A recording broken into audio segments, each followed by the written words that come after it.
Sir నమస్తే. మీ పేరు sir? Tirupati నా పేరు. ఏం చేస్తుంటారు? వ్యవసాయం చేస్తాం. సీఎం రేవంత్ రెడ్డి గారి పాలనపై మీ అభిప్రాయం ఏంటి సార్? మాకైతే మంచిగా ఉంది సీఎం రేవంత్ రెడ్డి గారు.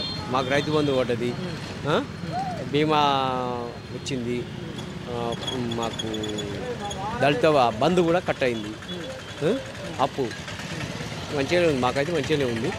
మేము బీసీలో, మా బీసీలో కూడా లోన్స్ ఇస్తుంది. ఇప్పుడు ఆ లోన్లు ఎంతవరకు ఇస్తాడనేది తెలియదు.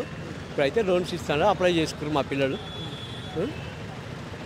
ఆ తర్వాత తెలుస్తుంది. ఈ 6 గ్యారెంటీల విషయానికి వస్తే గ్రామాలలో ఏ స్థాయిలో అభివృద్ధి చెందుతున్నాయంటారు? ఇప్పుడు గ్రామాలల్లో అన్ని సీసీ రోడ్లు ఇస్తున్నాడు, సైడ్ కాలువలు, అండర్ గ్రౌండ్ డ్రైనేజ్ ఇస్తున్నాడు. గ్రామాలలో కూడా మంచిగానే ఉంది. మరి గతంలో కేసీఆర్ గారి పాలనపై మీ అభిప్రాయం ఏంటి సార్? ఆయన పాలన కూడా కరెక్ట్గా ఉంది, కాకుంటే కొన్ని అమలు చేయలే. ఎవరి పాలన ఏమైనా ప్రజల సొమ్మే, ఎవరి ఇంట్లోకి వెళ్ళి ఎవరు తెచ్చిపెట్టరు, ప్రజల సొమ్మే. కాకుంటే అనుకున్న టైంలో అమలు చేస్తేనేమో జర మంచిగా ఉండేది.